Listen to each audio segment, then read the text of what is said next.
Hello audience. Welcome to economics lesson for SHS1 on Senior Teleclass on Tech TV. I am your tutor, Frank Nanayo Ekuokun. In our last lesson, we looked at the definition of economics as given by various economics. And we turned attention to look at introductory economic concept where we looked at scarcity as well as choice. Now, today, we are going to look at the second part of the definition and scope of economics. And by the end of the lesson, you will be able to define scale of preference and examine its importance. Secondly, define production possibility curve. And lastly, compute opportunity cost using production possibility schedule. Good. Now count with me as we go through the lesson. Now, like I mentioned in our previous lesson, we looked at scarcity as a fundamental problem in economics, which will necessitate the making of choices, the act of selecting from among alternative ones to be satisfied. Now, before rational and informed choices could be made, there is the need for individuals, firms, and governments, that the major economic units, to be guided by a scale of preference. And a scale of preference refers to the listing or arrangement of wants in order of priority or importance. Here, you list or arrange your wants in order of priority or in order of importance. We all have a scale of preference. Now, you woke up in the morning, perhaps you didn't know, but then that is it. The first thing you decided to do was to have your quiet time. After your quiet time, you went to brush your teeth, after which you did other activities. So you are telling us that the most important thing to you in the day is your quiet time.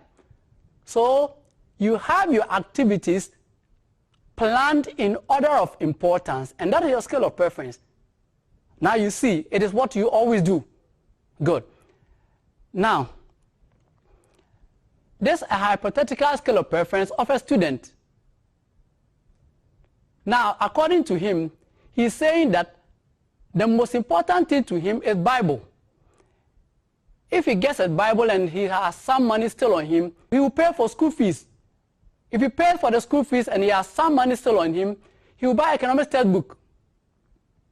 Then the next clothing, the next calculator, shoes, rice, rent, and shito in that order. So there is no way he will buy any other item when he hasn't bought the Bible. He has listed the ones in order of importance, scale of preference. Good. Now, scale of preference is very important to individuals, firms, as well as to government. Now, to individuals, it enables them to be consistent in their choices so as to maximize their satisfaction from their limited resources.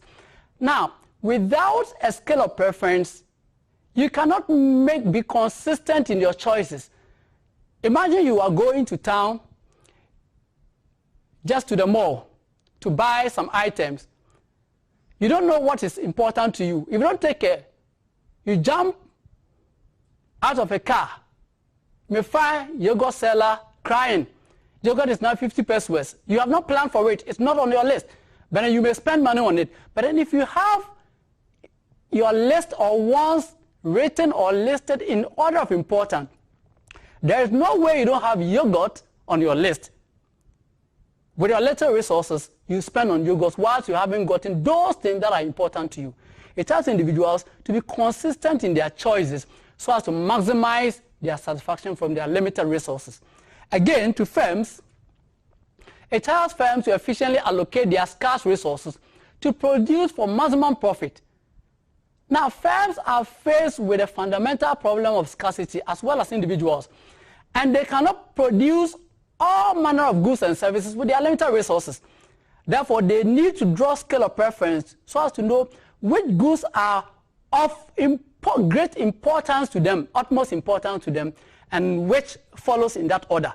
So once they have a scale of preference, they'll be able to channel, efficiently allocate their scarce resources to produce those goods and services that are of importance to them so as to maximize their profit.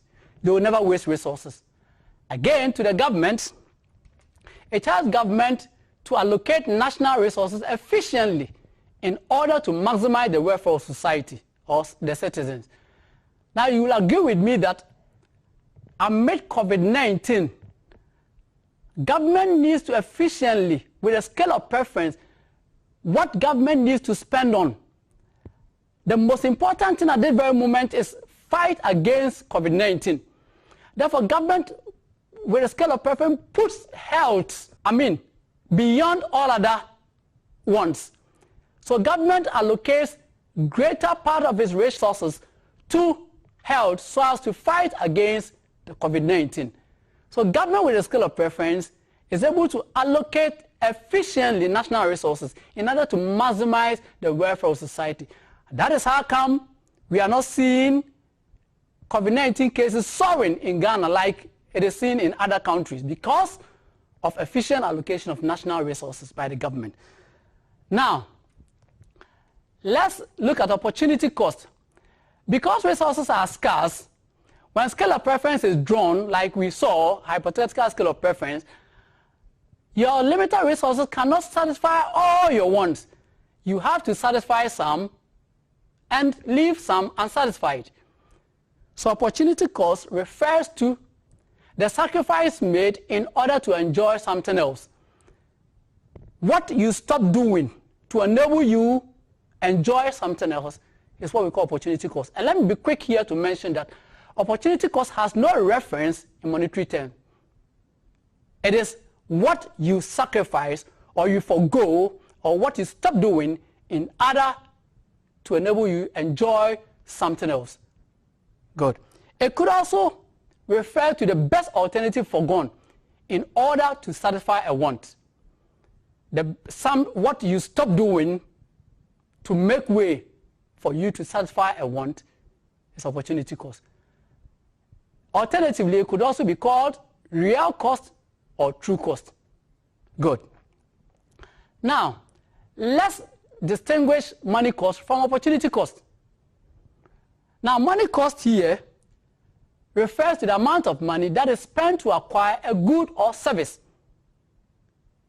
Imagine you went to town, you bought a bag for 20 Ghana cedis.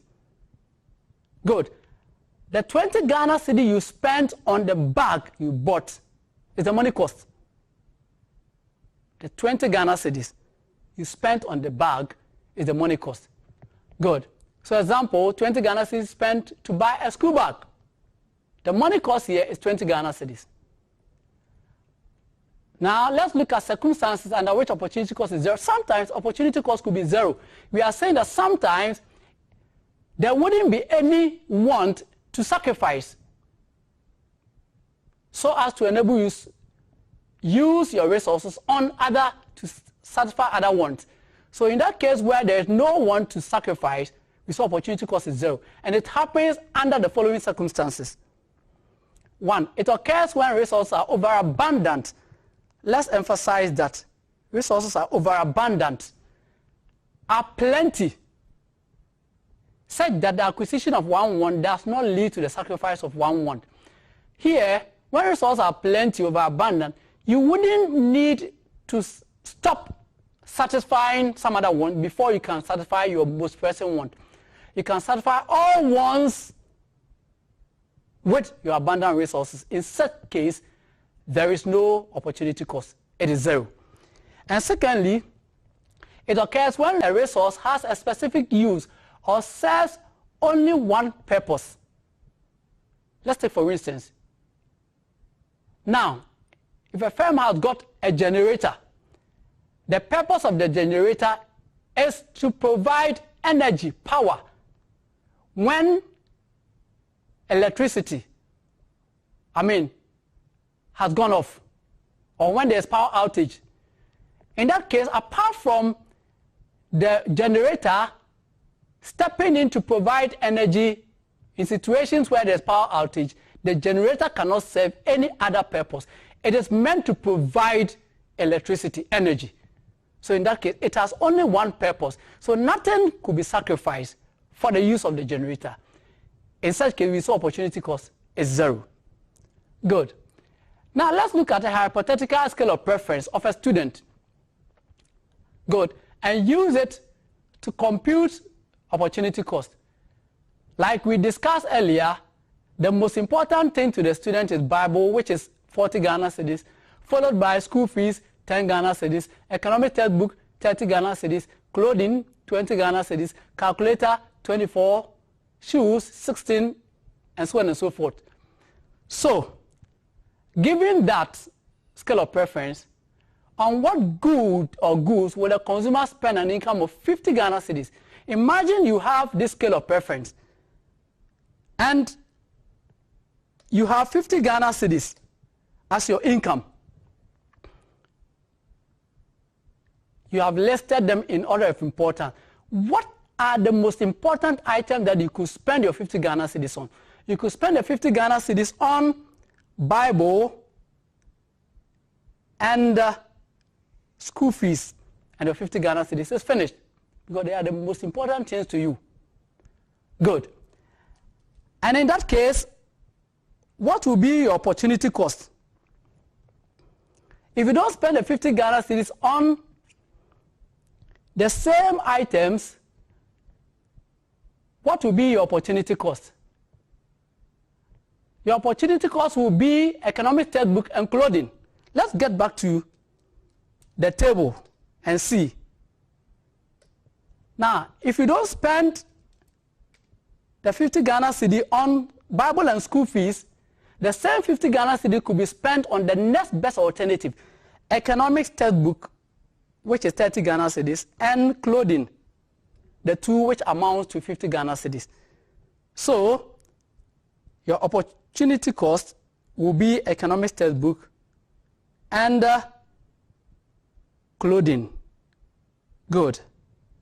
So we have, will be economic textbook and clothing. We have that. Good. Now, let's move further. Let's imagine now the student's income, your income is 40 Ghana cedis instead of 50 Ghana cedis. With your same scale of preference, what will you buy with the 40 Ghana cedis instead? Now, you have 40 Ghana cedis and no more 50 Ghana cedis. You see, the most important thing to you is Bible, so you will buy the Bible. Good. That is it. The student will buy the Bible. Good. That is what he will buy. And if he does not spend the 50 Ghana cedi on the Bible, what can he spend, or what can you spend? Sorry, if you don't spend the 40 Ghana cedis on the Bible, what can you spend the same 40 Ghana cedis on according to your scale of preference? Let's go back to the scale of preference here. Good. If you don't spend the 40 Ghana cedis on Bible, what is the next best item the same 40 Ghana cedis could be spent on? You see, you have school fees, which is 10 Ghana cedi,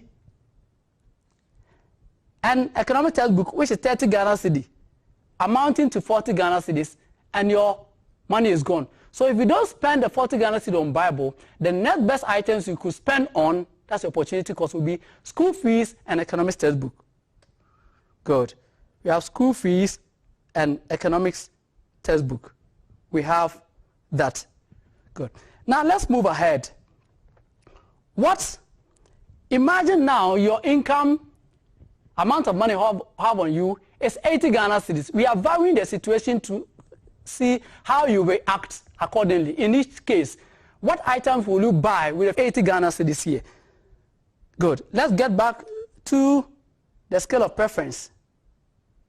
Good. So you have 80 Ghana cedis now. According to your scale of preference, what items will you buy? You buy Bible, which is 40 Ghana cedis. You are left to 40 Ghana. You buy school fees with 10 Ghana cedis, making 50 Ghana cedis. Then you buy economics textbook, 30 Ghana cedis, then your 80 Ghana cedis is gone.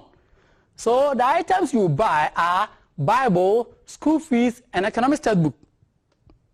Good. You buy Bible, school fees, and economic textbook. That is it. Good. Now, in that case, assuming you don't spend your 80 Ghana cedis on Bible, school fees, and economic textbook, what items will you buy? In other words, what will be your opportunity cost? Let's go back to the table again. Now, you don't spend your 80 Ghana cedis on Bible, school fees, and economic textbook. Your opportunity cost, the next best alternative you can spend the money on will be clothing, which is 20 Ghana cedi. You still have some money left. You buy calculator, 24 Ghana cedis, making 44 Ghana cedis. You buy shoes, 16 Ghana cedis, making 60 Ghana cedis. You buy rice, 14 Ghana cedis, making 74 Ghana cedis. And you pay for rent, 6 Ghana cedis. Then your 80 Ghana cedis is gone. So you spend on clothing, calculator, shoes, rice, and you pay for rent. Good. So that is the situation here. So the opportunity cost will be clothing, calculator, shoes, rice, and rent. Good. Now let's move further. With reference to the question CI, where you spend your 80 Ghana cedis on some items, you sacrifice certain items. What is your money cost? So let's go to the CI. Looking at the CI, the question said, given that your income increases to 80 Ghana cedis, what will you spend on? So when you have spent all this 80 Ghana cedi on Bible, school fees, economic textbook, what will be your money cost? That's what the question CI with reference to that is referring to. What will be the money cost? So the money cost will be the amount of money you have spent on Bible, school fees, and economics book, textbook. And that will be 80 Ghana cedis. 80 Ghana cedis.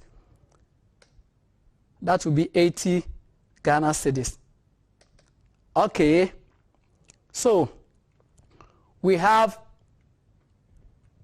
that is your money cost will be 80 Ghana cedis. Good. Now let's move further. Look at the importance of opportunity cost. Like scale of preference, opportunity cost is also very important. Good. And among the importance of opportunity costs are to the individual. We are looking at it from these three perspectives: economic agents, individuals or households, firms, or the government. So to individuals, opportunity costs help them to make judicious use of their scarce resources for maximum satisfaction. Good. So the concept of opportunity cost allows individuals to sacrifice some wants and satisfy others. So they make judicious use of their scarce resources by concentrating on the most important ones. Now, to firms, for instance, it tells the student to devote his limited time to his book instead of idling about. Instead of idling about, you concentrate on your book because you know that sticking to your book and studying is more important to you. So you sacrifice idling about.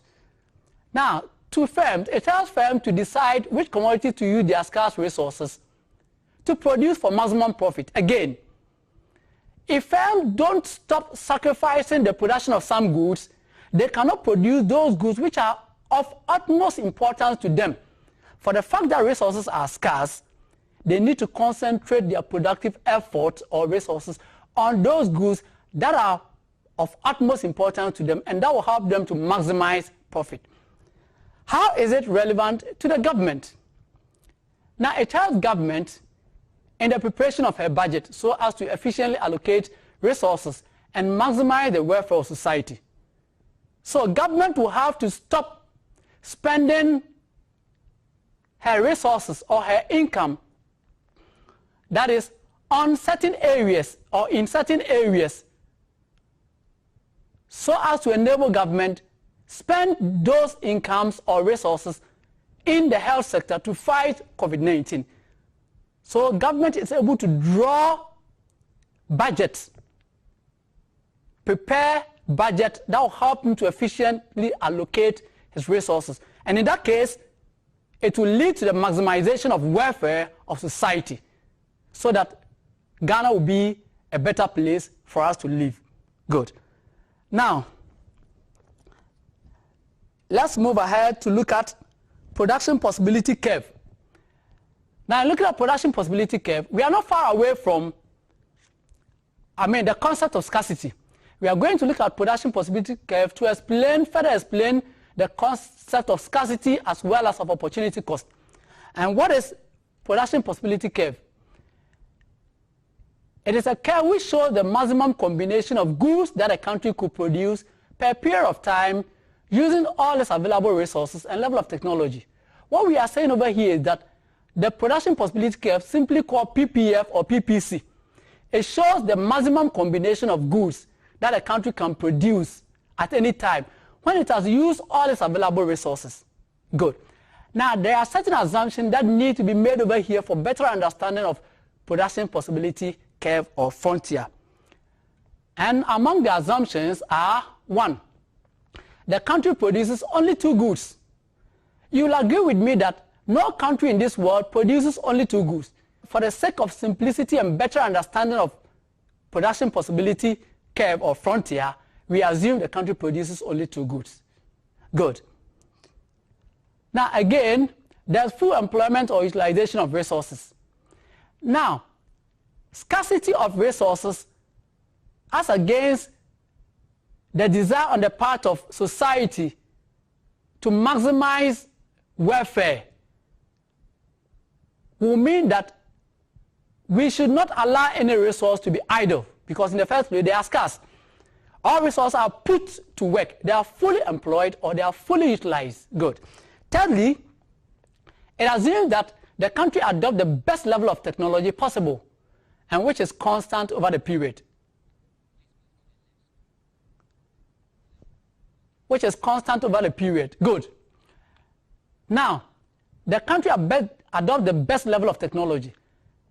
Now, for any producer to be able to maximize productivity, the use of resources, you should adopt the best method of production. And we are saying over here, the country, among the assumptions, also adopt the best method of production. Good.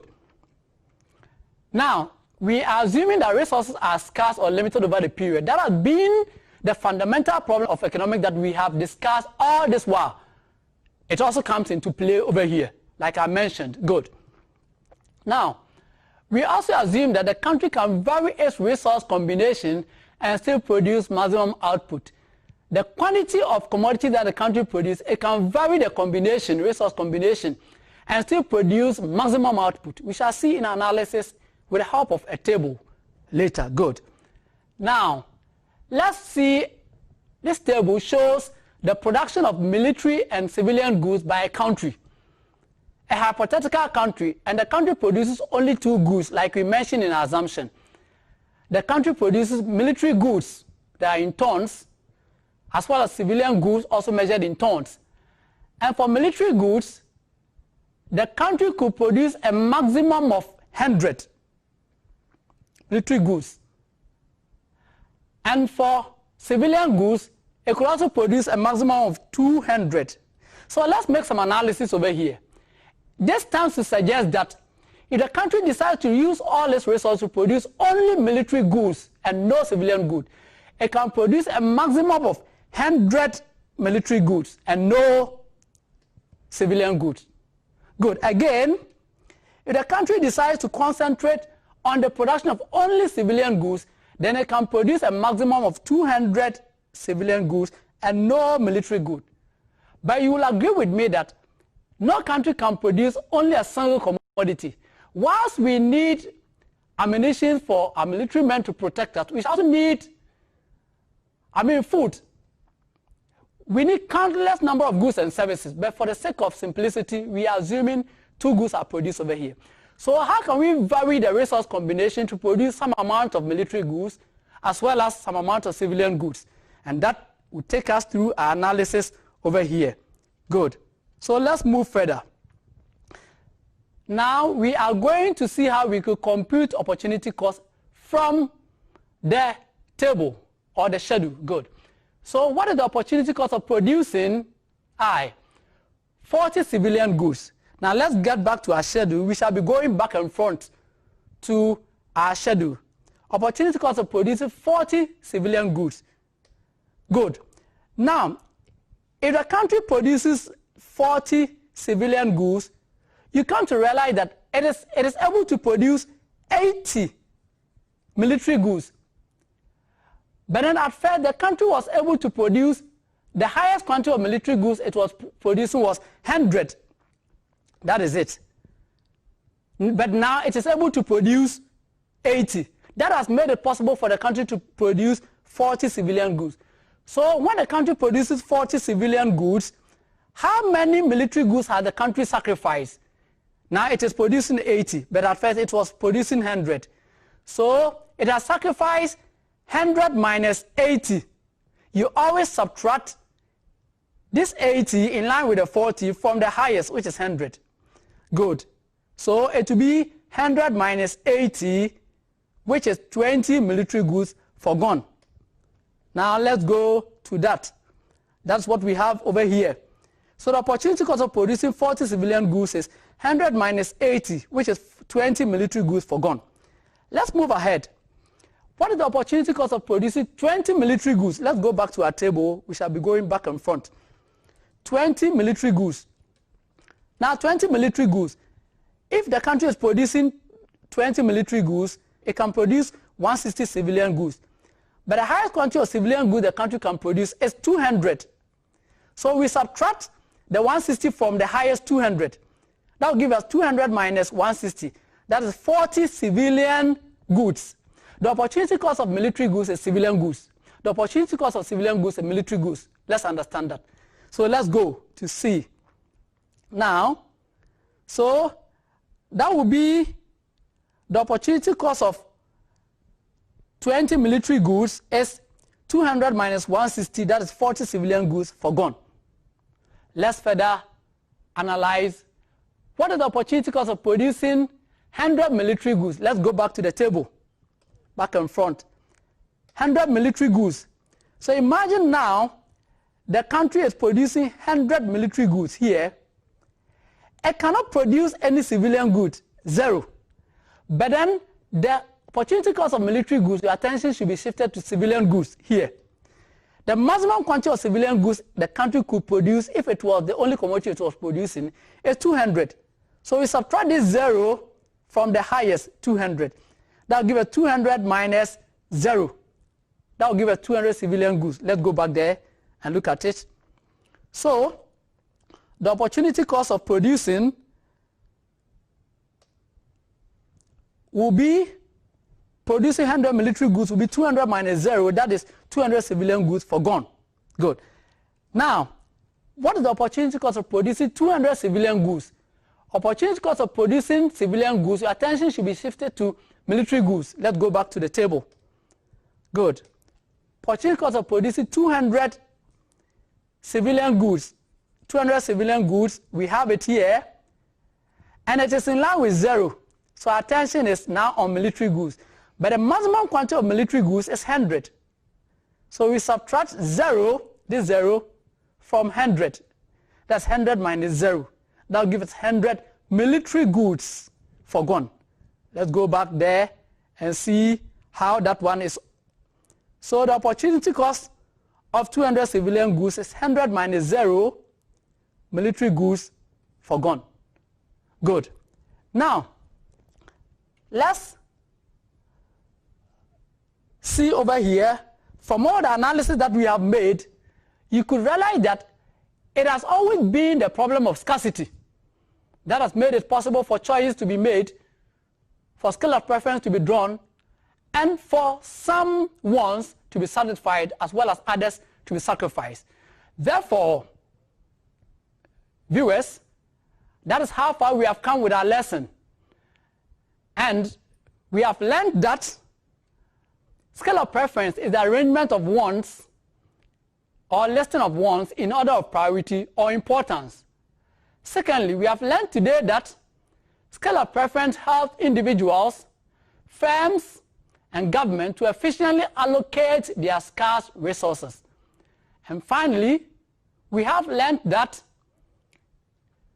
the production possibility frontier shows the maximum combination of goods a country could produce using all its available resources and level of technology.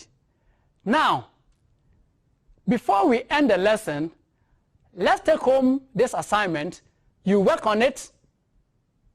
It is according to the various concepts that we have learned today. You try your hands on it to assess your level of understanding of the whole concept that we have studied. So, the following table shows the production of food and clothing by a country. Use it to answer the question that follow. I hope you are writing. And the table is, we have food in tons and clothing also in tons. So, we have food, under food, we have a maximum of 250 and a minimum of 0. A maximum of 250 and a minimum of 0 in that order. And for clothing, we have a minimum of 0 and a maximum of 500. So from this table, you should be able to calculate the opportunity cost of producing 100 tons of clothing. Should be able to calculate the opportunity cost of producing 100 tons of food, 500 tons of clothing, and 300 tons of food. So that is how far we have come with our lesson. Until we meet again, stay blessed, continue to tune into Senior Teleclass on Tech TV, because this is where you can get everything educative. Have a nice day.